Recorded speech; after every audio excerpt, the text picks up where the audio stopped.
Yellowstone creator Taylor Sheridan realizes that the franchise makes no sense. He might seem like he has everything under control in the Yellowstone universe, but the founder of the Dutton dynasty, Taylor Sheridan, has admitted that he knows full well that his sprawling saga doesn't always make sense. Nevertheless, others have tried to replicate the lighting in a whiskey bottle that the actor-turned-writer has managed to maintain since 2018 with the show and 5 other spin-offs that are either in development or have already aired.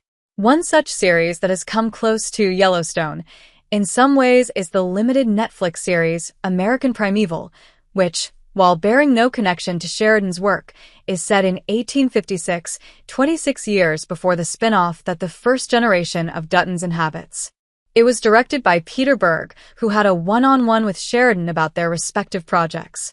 Given that the settings and historical points were pivotal in the creation of both of their shows, it sparked a conversation that led Sheridan to confess he might approach things seriously with Yellowstone, but the end result doesn't always track perfectly. With Yellowstone, which is nonsensical, there's a great writer named Gretel Ehrlich who calls it my horse opera because it makes no sense, and it's not trying to, Sheridan told Berg via Gold Derby. And yet it's a window into a world.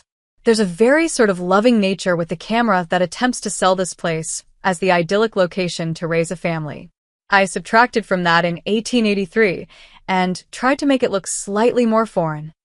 Taylor Sheridan knows what's interesting to him is interesting to others.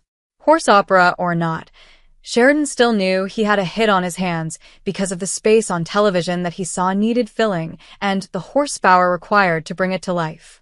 I knew there was such a thirst, that a Western done well is a universally loved genre. It captures everything American, this sense of freedom and vastness and independence. And there's a romance to it. You get on a 1,200-pound animal, and that thing trusts you, and you trust it, and you run 40 miles an hour. It's just so romantic and brutal and beautiful. This romance has been poured into the various chapters of the Dutton family and is set to stretch further by way of the spin-off shows that will focus on the future of Rip Wheeler Kohlhauser and Beth Dutton Kelly Riley, as well as the newly announced Case Dutton series, Why, Marshals, starring Luke Grimes. As far as Sheridan sees it, there's no ingenious route he's taken to bring it all to life, either. I just don't think I'm that unique. If something's interesting to me, it's probably going to be interesting to a lot of other people. I'm just not that *****ing special. Maybe not, but the ever-feuding family and their questionable activities certainly are, and the world is still hungry to see as much of it as possible for as long as Sheridan still has stories to tell about them.